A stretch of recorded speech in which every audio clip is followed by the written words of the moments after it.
Alright, well, this lovely lady has been populating my Twitter feed lately, and she's got some great gems here. If you are white, you can't really comprehend how little she and those who think like her care about what you think.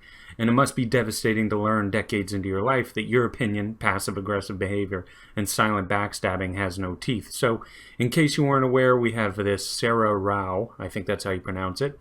She's here to tell us. It's funny because I've mentioned this before about how interesting it is that the mindset among some people changes so quickly. It really wasn't that long ago, I would say 6 or 7 years ago, that this type of rhetoric would have been immediately identified and called out for being horribly racist. Look at what she's saying. She's using a big blanket term to criticize and attack all men and white folk.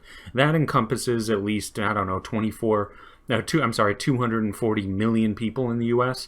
So either she's insanely racist, which is pretty obvious, or she's very irresponsible with her words and didn't think about the fact that she's spewing out huge generalizations of hundreds of millions of people based solely on what body parts they have and what melanin count they have in their skin. And by the way, this person, Sarah Rao, is fairly popular. She's a former congressional candidate from Colorado and has about 27.5 thousand followers on Twitter, so that's a pretty decent following, a lot more popular than I am. But anyway, she also goes on to say that white people are killing us and whiteness is killing us. Then she basically calls for people to protest whiteness, march and rally against whiteness, take to the streets against whiteness, and to eradicate toxic whiteness. Now, does toxic whiteness even exist? I would actually say so. I'd say there's probably around 15 to 20,000 white people nationwide that really are vitriolic, extreme, subhuman racist scum, and they are legitimate white supremacists, and those people are idiots, plain and simple. But they're statistically insignificant. They're not even a blip on the radar. But the problem here is that for this Sarah lady, those real white supremacists are barely even the tip of the iceberg for her. She's already made broad sweeping generalizations about all white people, so I don't think it would be difficult for someone like her to conjure up some BS nonsense about how all white people are inherently toxic, as she has done.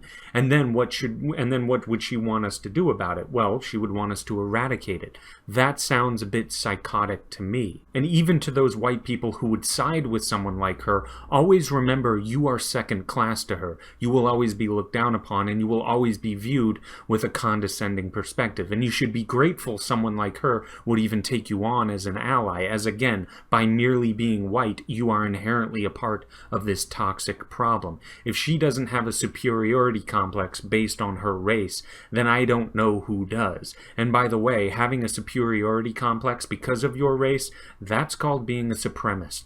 That's what being a racist actually is. All of her tweets could undergo that age-old little thought experiment. Simply switch the word white with any other race or ethnicity, and all of a sudden it becomes a vile, horrid message she's sending. But it's frightening that despite the fact that she was lambasted on Twitter, there are pretty decently sized chunks of our population that would gravitate towards this message and nod in agreement. It's the greatest irony of our day, it seems. Those who are now supposedly anti-racist are unambiguously the most racist among us. But that's all for now. Like, subscribe, and share this video, especially with this Sarah Rao lady. But you all take it easy. Thanks.